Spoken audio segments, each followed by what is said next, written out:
Hello guys, welcome to our YouTube channel. तो देखिए, मैं आपका दोस्त अभय आज आपके साथ लेकर आया हूं एक वीडियो जिसमें हम बीकॉम और बीकॉम ऑनर्स का जो सेमेस्टर 1 होने वाला है उसकी एग्जामिनेशन में जो चैप्टर बिजनेस लॉ सब्जेक्ट की यूनिट नंबर 1 हैगी इंडियन कॉन्ट्रैक्ट एक्ट 1872 उसका एक वीडियो जिसमें मैं आज आपके साथ डिस्कस करने वाला हूं communication of offer, acceptance and revocation. इससे पहले का पूरा कंटेंट जो भी सोल यूनिवर्सिटी के स्टडी मटेरियल में दिया हुआ है वो मैं आपको डिटेल में एक्सप्लेन कर चुका हूं पहले के 2 वीडियो के पार्ट्स में। आज का ये हमारा आएगा वीडियो का पार्ट नंबर 3। तो चलिए शुरू करते हैं हम अपनी आज की वीडियो और देखते हैं यहाँ से अपना कंटेंट। अगर आपने अभी तक चैनल को सब्सक्राइब नहीं किया है तो चैनल को जरूर सब्सक्राइब कर लें इस टाइप की और इम्पोर्टेंट कंटेंट के लिए, और वीडियोस को लाइक जरूर करें। तो चलिए शुरू करते हैं हम अपनी आज की वीडियो। सबसे पहले हमें क्या पढ़ना है, communication of offer, acceptance and its revocation. मतलब ऑफर और एक्सेप्टेंस की कम्युनिकेशन कैसे होती है और उसका रिवोकेशन कैसे होता है। An offer and its acceptance to be valid must be communicated to the parties. Offer और एक्सेप्टेंस तभी वैलिड होते हैं जब हम उसे कम्युनिकेट कर दें उन पार्टीज को जिन्होंने ये दिए गए हैं। तो communication of offer section number 4 हमें बताता है इंडियन कॉन्ट्रैक्ट एक्ट का कम्युनिकेशन ऑफ ऑफर के बारे में। क्या बोला गया है, the communication of offer is complete when it come to the knowledge of the person to whom it is made. जब कोई ऑफर करता है तो उसकी कम्युनिकेशन कब कंप्लीट होती है, उसकी कम्युनिकेशन तब कंप्लीट होती है जब जिस पर्सन को ऑफर किया जा रहा है उस तक इसके ऑफर की इंफॉर्मेशन पहुंच जाए। When an offer is made by post, its communication will be completed when the offeree receive the letter। अगर कोई ऑफर लेटर के द्वारा किया गया है तो उसका कम्युनिकेशन तब कंप्लीट होता है जब ऑफरी को वो लेटर रिसीव हो जाए। एग्जाम्पल में दिया है, A proposes by a letter to sell a house to be at certain price. A ने एक हाउस को बेचने के लिए बी को एक ऑफर दिया लेटर के द्वारा। The communication of the proposal is complete when B receive the letter. इसका कम्युनिकेशन कब कंप्लीट होगा, जब बी को लेटर मिल जाएगा। ठीक है, ये हो गया कम्युनिकेशन ऑफ ऑफर। अब बात आती है कम्युनिकेशन ऑफ एक्सेप्टेंस की। ये भी सेक्शन नंबर 4 ही बताता है हमें। अब कम्युनिकेशन ऑफ एक्सेप्टेंस 2 तरीकों से कंप्लीट होती है, एक प्रपोजर जिसने प्रपोज मतलब ऑफर किया है, और एक एक्सेप्टर के अगेंस्ट जिसको ऑफर किया गया है। दोनों के अगेंस्ट होती है कम्युनिकेशन ऑफ एक्सेप्टेंस। तो देखिए, सबसे पहले as against proposer, when it is put in the course of transmission to him so as to be out of the power of acceptor to withdraw it। जिसने offer किया है उसके against communication of acceptance कब complete होती है, जब वो उसे ट्रांसमिशन में मतलब उस ऑफर को ऑफरी तक पहुंचने के लिए डाल दे और अब वो उसकी पावर में नहीं रहा है कि वो उसे वापस ले सके, तो उसकी एक्सेप्टेंस कंप्लीट हो जाती है एज अगेंस्ट प्रपोजर। और एज अगेंस्ट एक्सेप्टर कब कंप्लीट हो जाती है, मतलब जिसको ऑफर किया गया है उसके तरफ से कम्युनिकेशन ऑफ एक्सेप्टेंस कब कंप्लीट हो जाती है, when it come to the knowledge of the offeror. जब उसने उसकी जो ऑफर किसी पर्सन को किया गया है उसने उसकी एक्सेप्टेंस दे दी और उस एक्सेप्टेंस का पता जिसने ऑफर किया है उसे भी लग जाए, तो एक्सेप्टर के against communication of acceptance complete हो जाती है। एग्जांपल देखिए, एग्जांपल में बोला गया है हमें, B accept is proposal by a letter sent by post. B जो है उसने ए के प्रपोजल, जो घर बेचने का प्रपोजल दिया था ए ने, उसको एक्सेप्ट कर लिया जो कि पोस्ट से आया था। तो the communication of acceptance is complete as against A. अब उस एक्सेप्टेंस की कम्युनिकेशन है वो ए के तरफ से कब कंप्लीट होगी, when the letter is posted, जब उसने लेटर को पोस्ट कर दिया था बी तक पहुंचने के लिए। और एज अगेंस्ट बी कब कंप्लीट हुई, मतलब जिस बी को ऑफर किया गया था तो बी के अगेंस्ट कब एक्सेप्टेंस कंप्लीट हो गई, जब when the letter is received by A, जब उसने अपनी एक्सेप्टेंस का लेटर भेजा और वो लेटर ए को मिल गया, तो बी के अगेंस्ट एक्सेप्टेंस कंप्लीट हो गई। ठीक है, ये हो गया communication of offer and acceptance. अब बात आती है इनके रिवोकेशन की। अगर हम उसे प्रपोजल को एक्सेप्ट ना करके रिवोक कर दे, मतलब मना कर दे, तो ये क्या होता है। तो देखिए, सबसे पहले हम रिवोकेशन का मतलब समझेंगे। The word revocation means taking back, मतलब वापस ले लेना। Both an offer as well as acceptance may be revoked.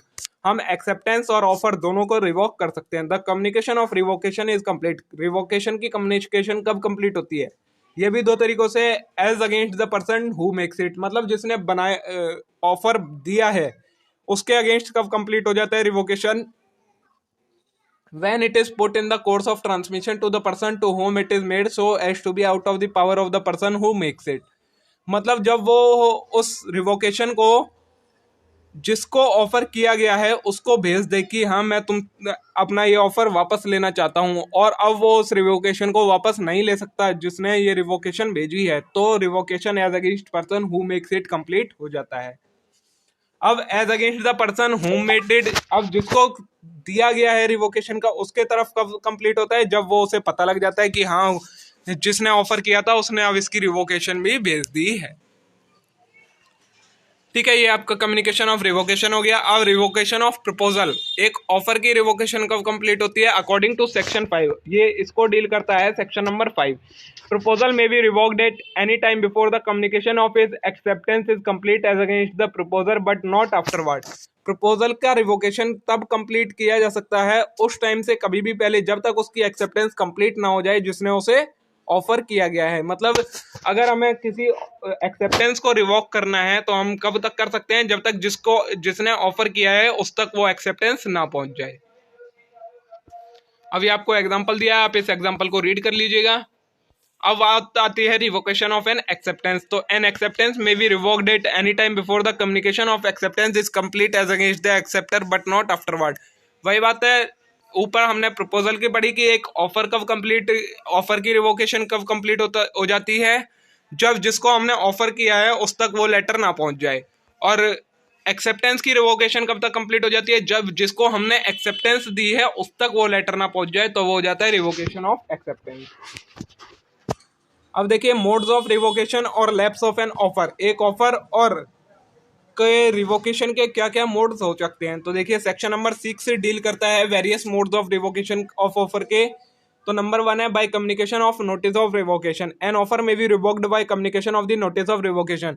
एक ऑफर को हम कैसे तोड़ सकते हैं, मतलब कैसे रिवोक कर सकते हैं, जब हम उसके रिवोकेशन हम उसे, जिस पर्सन को हमने ऑफर दिया है उसे एक नोटिस दे दे कि हम ये ऑफर को अब नहीं रखना चाहते, हम इसे खत्म करना चाहते हैं। तो ये हमारा communication of notice of revocation हो जाता है। Second है by lapse of specified time. If time is mentioned in the offer for its acceptance, it is revoked by lapse of time. अगर जो हमने ऑफर दिया है उसमें हमने टाइम फिक्स कर दिया कि इतने टाइम तक हमें ऑफर का एक्सेप्टेंस चाहिए, अगर एक्सेप्टेंस नहीं मिलती है तो हम उस ऑफर को रिवोक मान लेंगे। तो जब वो टाइम एक्सपायर हो जाता है तो ऑफर की रिवोकेशन कंप्लीट हो जाती है। थर्ड है by the failure of acceptor to fulfil a condition precedent to the acceptance, an offer lapse if the offeree failed to fulfill a condition precedent to the acceptance। अब एक offer की revocation को हम कब complete, मतलब bye failure, सुने, एक offer में हमने कोई कंडीशन लगा दी कि अगर ये कंडीशन पूरी करते हो तो ये ऑफर एक्सेप्ट माना जाएगा, लेकिन अगर ऑफरी ने वो कंडीशन पूरी नहीं करी तो हम उसे रिवोकेशन मान लेते हैं और उसे एक वैलिड ऑफर नहीं मानते। फोर्थ है बाय द डेथ और इंसैनिटी ऑफ द प्रपोजर। अब ये फोर्थ पॉइंट में तो आपको नाम से ही समझ में आ रहा है, एक ऑफर कब रिवोक हो जाता है, अगर जिसने ऑफर किया है उसकी डेथ हो जाए या वो इंसैनिटी मतलब पागल हो जाए, तो वो ऑफर वैलिड नहीं रहता, वो ऑफर रिवोक हो जाता है। फिफ्थ पॉइंट है counter offer also amount to revocation of original offer. एक जो काउंटर ऑफर होता है, मतलब ऑफर हमने कुछ दिया और सामने वाले पर्सन ने उस ऑफर को चेंज करके कुछ दूसरा ऑफर दिया, तो इससे हमारा जो पहले वाला ऑफर है वो रिवोक हो जाता है। सिक्स्थ है if an offer is not accepted according to mode prescribed, it will lapse provided the offeror give notice for the offeree that the acceptance is not according to the prescribed mode. अगर हमने offer दिया और उसमें हमने कहा कि हमें acceptance इस ऑफर की इस मोड में चाहिए, बट अगर ऑफरी उसे उस मोड में देने में पॉसिबल नहीं हो पाता है तो वो ऑफर की रिवोकेशन हो जाती है।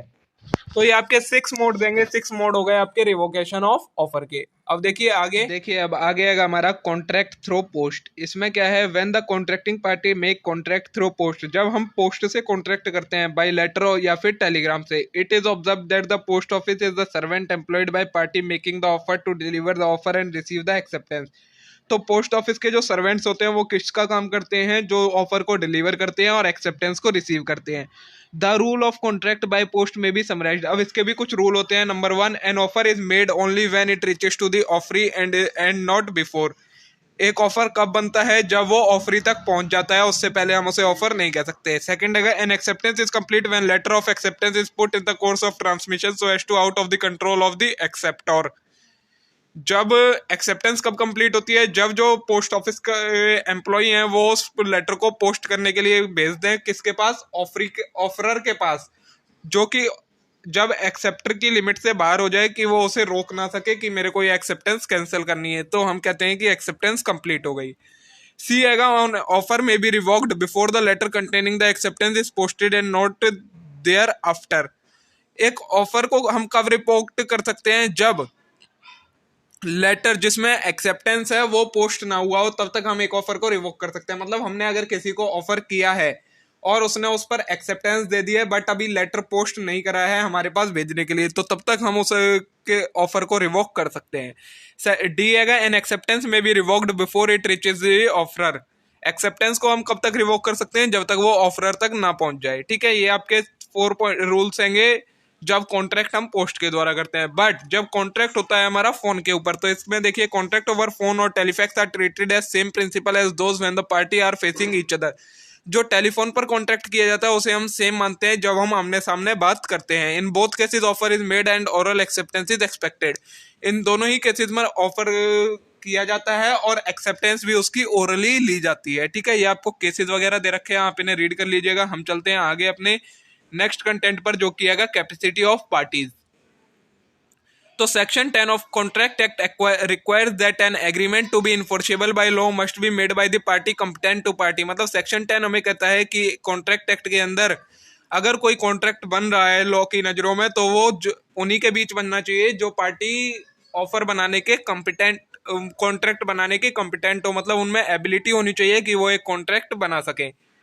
अब section 11 of contract act provide that every person is competent to contract. Section 11 बताता है वो हर पर्सन कॉम्पिटेंट है और कॉन्ट्रैक्ट बनाने में। Who is the age of majority, जिसने मेजोरिटी की एज अटेन कर ली है, जो कि इंडियन लॉ में 18 ईयर्स दी गई है, according to the law to which he is subject, and who is of sound mind, sound mind का होना चाहिए, and not is disqualified from contracting by any law to which he is subject.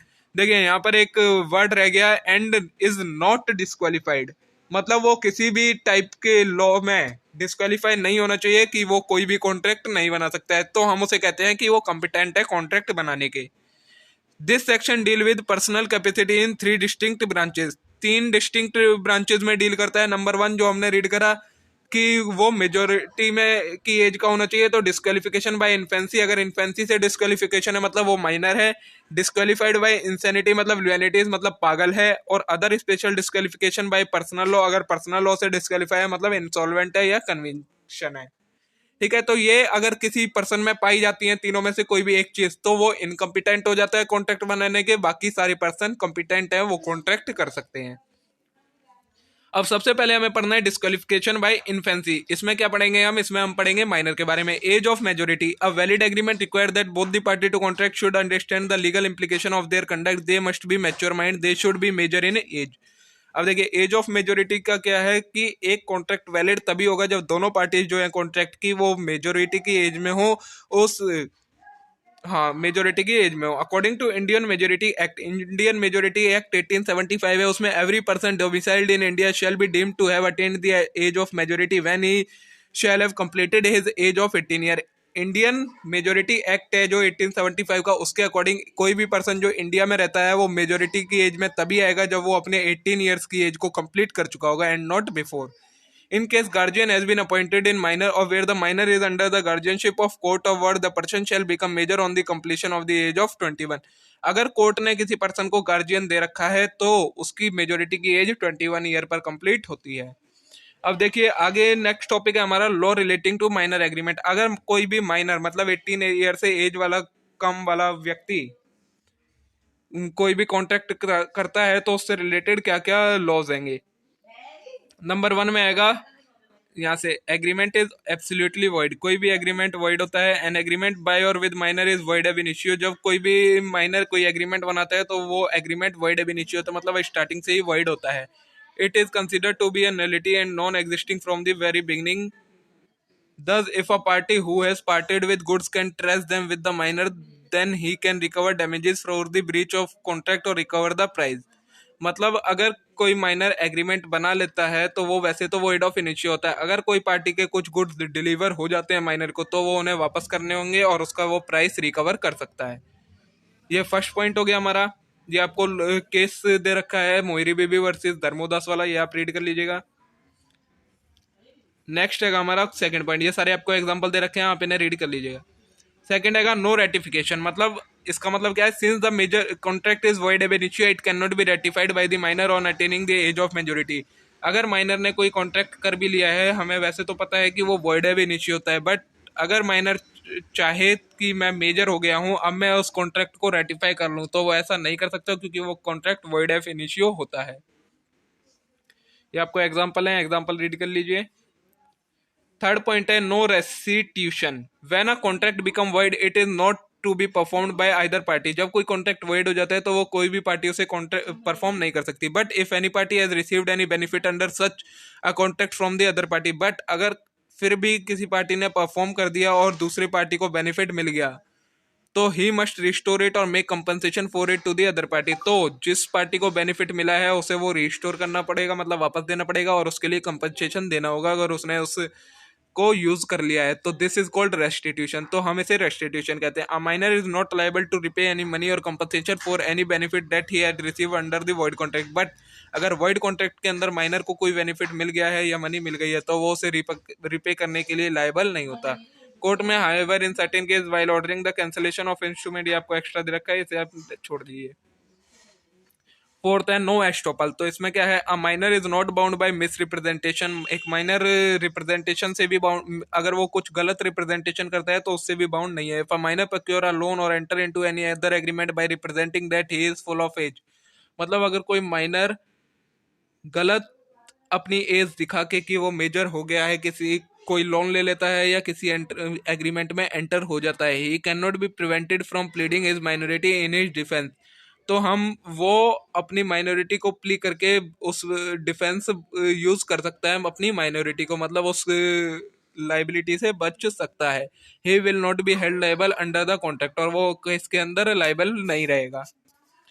Fifth, but does not means that the minor are allowed to cheat and to enjoy the fruit of their fraud. But इसका मतलब ये नहीं है कि कोई भी minor को allow किया जाता है कि वो चीट कर सके और फ्रॉड करके फायदा उठा सके। According to section 33 of specific relief act 1963, court will order on equitable consideration for restitution if the minor is still is position of money or thing purchased out of it. अगर section 33 के according अगर minor ने जो चीज benefit ली है वो अभी भी उसके पास है, तो वो उसे रिस्टोर कर सकते हैं उससे माइनर से। ठीक है, ये आपके 5 पॉइंट हो गए लॉ रिलेटिंग टू माइनर के। अब आएगा a minor fraudulent over state his age and take delivery of, ये तो एग्जांपल दे रखा है यहाँ से। माइनर लाइबिलिटी फॉर नेसेसरी, इसमें क्या है, all contract relating to necessity supplied to minor according to this status in life are valid. But जितने भी कॉन्ट्रैक्ट होते हैं लॉ जिसमें हम कोई पर्सन माइनर को नेसेसिटीज सप्लाइड करवाता है, बट ओनली द माइनर, तो वो उस नेसेसिटी की अमाउंट को रिकवर कर सकता है माइनर से। बट किस अमाउंट तक कर सकते हैं, जितनी माइनर के पास कोई भी प्रॉपर्टी है उसके अमाउंट तक ही वो उस अमाउंट को रिकवर कर सकता है नेसेसिटीज की। Necessity must be thing which the minor actually needs, necessity वो थिंग्स होती हैं जो माइनर को एक्चुअली चाहिए। Therefore it is not enough that they be a kind of which a person of his condition may reasonably want for ordinary use, जो कि उसकी condition के अकॉर्डिंग उसे जरूरत पड़ती है। आगे 6 पॉइंट है माइनर एज बेनिफिशियरी, इसमें क्या है, all such contract under which the minor is to receive some benefit or which are beneficial to him are valid. वो सभी कॉन्ट्रैक्ट जिनमें माइनर को कुछ ऐसा बेनिफिट रिसीव होता है जो कि उसके लिए बेनिफिशियल है, तो वो वैलिड होते हैं। This contract include agreement which provide for the teaching instruction और एम्प्लॉयमेंट ऑफ माइनर, वो सभी कॉन्ट्रैक्ट जो कि माइनर को टीचिंग प्रोवाइड करवाए, इंस्ट्रक्शन प्रोवाइड करवाए, वो सभी वैलिड होते हैं। It is to be noted that only his property is liable for liability arising out of such contract, और अगर इन कॉन्ट्रैक्ट से कोई लाइबिलिटी अराइज होती है तो वो सिर्फ माइनर की प्रॉपर्टी तक ही लायबल होते हैं, उससे ज्यादा उससे अमाउंट रिकवर नहीं कर सकते माइनर से। सेवंथ है माइनर एज एजेंट, तो a minor can be appointed as an agent, he can represent him principal of dealing with other party, मतलब एक माइनर एक एजेंट के रूप में भी काम कर सकता है और वो अपने प्रिंसिपल के बेसिस पर भी कॉन्ट्रैक्ट में एंटर हो सकता है। सिंस माइनर डज नॉट इनकर any personal liability he can not be held responsible for his act of negligence और फॉल्ट। बट माइनर जैसा कि हमें पता है उसकी कोई भी पर्सनल लाइबिलिटी नहीं होती है, तो वो किसी भी चीज के लिए लायबल नहीं होगा, रिस्पॉन्सिबल नहीं होगा अगर कुछ फॉल्ट हो जाता है। Therefore the principal will be responsible to the third party, और उसका जो प्रिंसिपल होगा वो थर्ड पार्टी के लिए रिस्पॉन्सिबल होगा।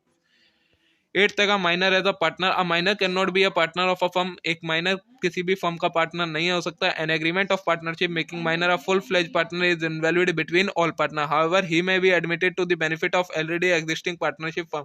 बट अगर कोई ऑलरेडी एग्जिस्टिंग पार्टनरशिप फर्म है उसमें हम माइनर को सिर्फ बेनिफिट्स के लिए ही ऐड कर सकते हैं।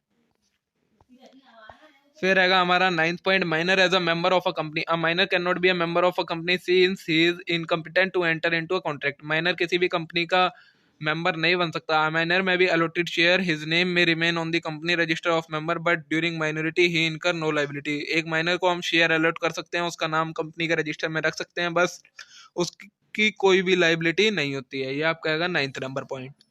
अब आएगा 10th number point, surety for minor. इसमें आपको क्या बोला है, a person who stand as surety for a loan taken by minor will be liable to the creditor for payment of the loan even though minor was not liable. अगर कोई person minor के behalf पर surety देता है कि अगर इसने liable होना चाहता है वो, तो अगर माइनर किसी पर्सन से लोन ले लेता है तो फिर वो जो श्योरिटी दी है जिस पर्सन ने, वो लायबल होगा क्रेडिटर को उस लोन की पेमेंट के लिए, ना कि माइनर। 11th आएगा mortgage and sale in favour of minors, minor के फेवर में सेल और मोर्गेज, ये क्या है रूल, तो देखिए, अ सेल और mortgage of his property by minor is void. Minor अगर कोई सेल करता है अपनी प्रॉपर्टी को या मोर्गेज करता है तो वो वॉइड होता है contract, but a duly executed transfer by way of sale और mortgage in favour of minor who has paid the consideration money is not void and it is enforceable by him or any other person on his behalf. A minor, therefore, in whose favor a deed of sale is executed, is competent to sue for the possession of the property conveyed thereby. मतलब अगर किसी person को minor ने पैसे दे दिए हैं या minor के ब्याह पर किसी ने दे दिए हैं तो वो कोई भी प्रॉपर्टी को खरीद सकता है, बट माइनर कोई भी प्रॉपर्टी अगर बेचता है तो वो कॉन्ट्रैक्ट वॉइड होता है।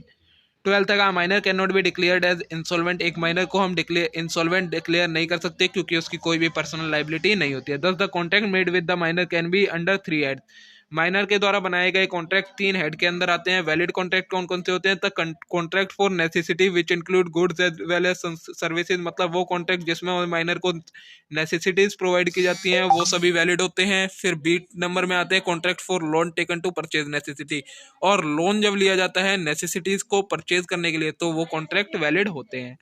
सेकंड आता है वॉइडेबल कॉन्ट्रैक्ट, कौन कौन से होते हैं, तो this category of voidable contract is not recognised our country, हमारी कंट्री में ये कॉन्ट्रैक्ट नहीं होते हैं बट बाहर की कंट्रीज में होते हैं। थर्ड हैगा वॉइड कॉन्ट्रैक्ट, वॉइड कॉन्ट्रैक्ट में क्या आता है, तो all contract by minor other than those referred as above shall be void.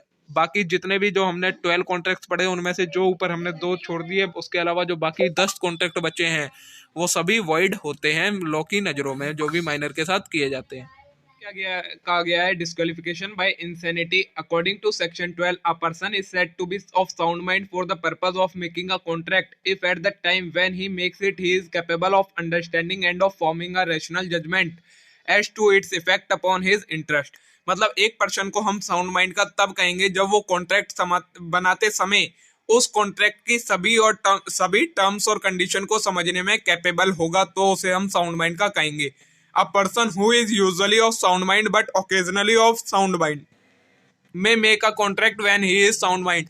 एक ऐसा पर्सन जो ज्यादातर तो अनसाउंड माइंड का रहता है बट कुछ टाइम पर साउंड माइंड का रहता है, तो जिस टाइम वो साउंड माइंड का है अगर उस टाइम पर वो कोई कॉन्ट्रैक्ट बनाता है तो वो कॉन्ट्रैक्ट वैलिड होगा। फिर दूसरा है a person who is usually of sound mind but occasionally of unsound mind may not make a contract when he is of unsound mind. अगर एक व्यक्ति है वो ज्यादातर साउंड माइंड का रहता है, कभी कभार वो अनसाउंड माइंड का हो जाता है, तो जब वो अनसाउंड माइंड का होता है अगर वो तब कोई कॉन्ट्रैक्ट बनाता है तो वो नॉट वैलिड हो जाता है। ये आपको एग्जांपल दिए हैं, इसमें आप पढ़ सकते हैं, ठीक है। उसके बाद डिस्क्वालिफिकेशन बाय इंसैनिटी में और कौन कौन से आते हैं, तो idiots, a person who is devoid of any faculties of thinking और रैशनल जजमेंट, जो कोई भी थिंकिंग या रैशनल जजमेंट ना कर सके उसे हम इडियट कहते हैं। All agreement other than those for necessary of life with idiot are absolutely void, सभी एग्रीमेंट एक्सेप्ट सिर्फ जो नेसेसरी प्रोवाइड की जाएंगी उनका जो एग्रीमेंट होता है इडियट्स के साथ वो वैलिड होता है, बाकी सारे एग्रीमेंट इडियट के साथ वॉइड होते हैं। सेकंड आता है lunatic, a person whose mental power are derange is called lunatic, जिसकी मेंटल पावर सोचने की शक्ति खत्म हो गई हो उसे हम कहते हैं लुआनेटिक।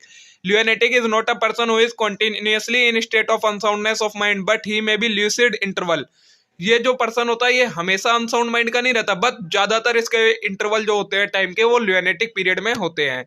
तो इसका अगर कोई भी एग्रीमेंट तब बनाया जाता है ल्यूनेटिक के साथ तो वो वॉइड कहलाता है। थर्ड है ड्रंकयार्ड। तो a person under the influence of drunk or drug stand on the same footing as lunatic. अब ड्रंकयार्ड कैसे कहते हैं? जो पर्सन ड्रिंक या ड्रग करता है उसे हम ड्रंकयार्ड कहते हैं। Mere drunkenness afford no ground for resisting a suit to enforce a contract, but where the judgment of 140 was to the knowledge of other party seriously affected by drink, refuse specific performance at the suit। इसमें वही बताया गया कि अगर उस time पर उसके साथ कोई भी कॉन्ट्रैक्ट किया जाता है तो हमारा वो वॉइड होता है, वो वैलिड कॉन्ट्रैक्ट नहीं होता है। ये हो गया हमारा पर्सन ऑफ इंसैनिटी। अब आगे आएगा हमारे पास person disqualified by any other law. अब ये थर्ड टाइप का है हमारे पास। इसमें देखिए क्या है, certain types of people are specifically disqualified by special statutes from entering into valid contract. कई बार क्या होता है, कुछ पर्सन को लॉ रिस्ट्रिक्ट कर देता है कि ये लोग किसी के भी साथ कॉन्ट्रैक्ट नहीं कर सकते हैं।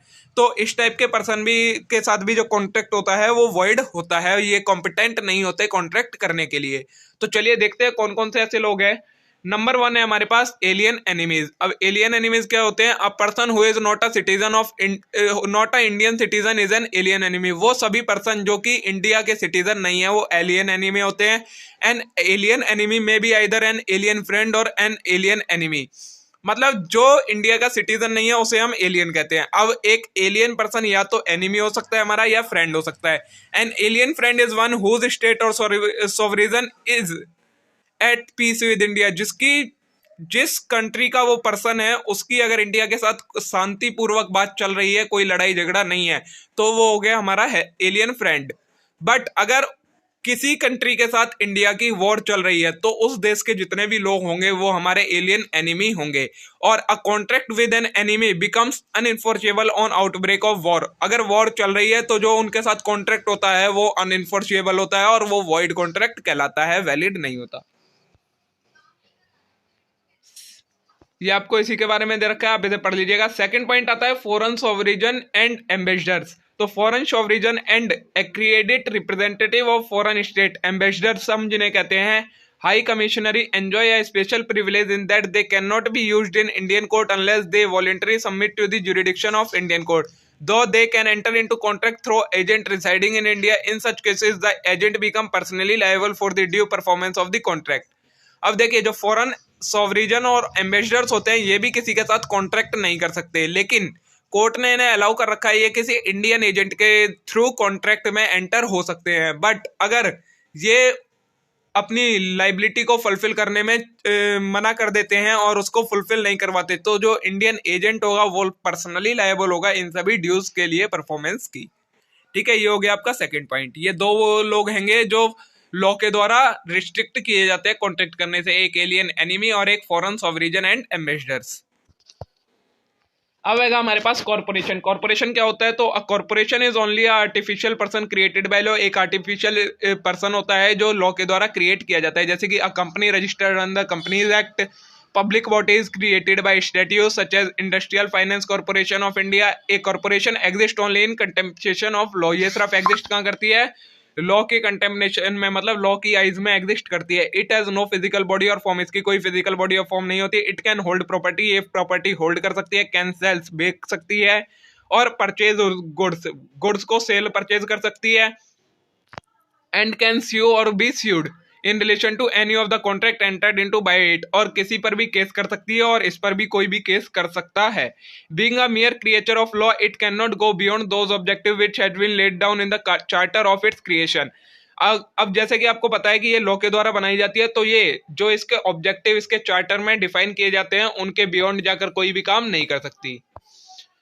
Further, its capacity and power to contract are also limited by its charter. इसकी जो पावर हैंगी और कैपेसिटी हैगी वो इसके चार्टर में दी गई होती है, जो कि मेमोरेंडम ऑफ एसोसिएशन होता है। उसके अलावा ये कोई काम नहीं कर सकती है।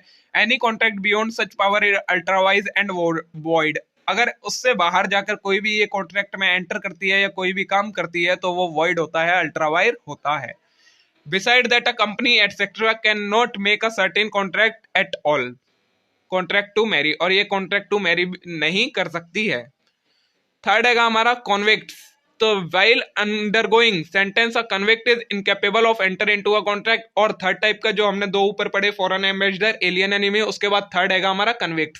तो inability comes to an end on an expiration of sentence और if has been pardoned. Convict जो होते हैं वो भी इनकेपेबल होते हैं हमारे कॉन्ट्रैक्ट में एंटर करने के लिए। फोर्थ हैगा professional. A person in England barrister at law are prohibited by the attitudes of their profession from suing for their fees, so also has to follow member of Royal College of Physician in our country, no such professional disqualification exist। ये जो professional वाला है ये बाहर की कंट्रियों में होता है, हमारी कंट्री इंडिया में एग्जिस्ट नहीं करता। तो देखिए दोस्तों, आज की वीडियो में हम क्या क्या चीजें देख चुके हैं मैं आपको एक बार बता देता हूं। हमने आज की वीडियो में देखा था, कहां से,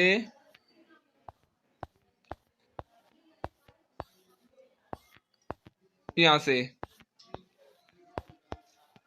हाँ, आज की वीडियो में हमने यहां से देखा, देखिए हमने communication of offer and acceptance देखा, उनका रिवोकेशन कैसे कर सकते हैं हम, वो चीजें हमने देखी। कम्युनिकेशन का revocation, revocation of proposal, revocation of acceptance. फिर हमने देखे मोड्स ऑफ रिवोकेशन और लैप्स ऑफ ऑफर, ठीक है। उसके बाद contract through post, contract through over telephone, ये दोनों चीजें हमने देखी। उसके बाद हमने कैपेसिटी ऑफ पार्टीज में देखा, disqualification by infancy, law relating to minor देखे हमने आज सारे आज की वीडियो में। इसके अलावा हमने जो दूसरे टाइप का था डिस्क्वालिफिकेशन बाय इंसैनिटी, इसको कंप्लीट डिटेल में डिस्कस किया है। उसके बाद person disqualified by any other law, ये तीन चीजें हमने ये डिस्कस करी हैं। तो आज के लिए इतना ही। अब हम मिलेंगे नेक्स्ट वीडियो में आगे के कंटेंट हमारे कंसीडरेशन से। तब तक के लिए आप इस वीडियो को लाइक करें और चैनल को जरूर सब्सक्राइब करें इस टाइप के और इंपॉर्टेंट कंटेंट के लिए। तब तक के लिए थैंक यू।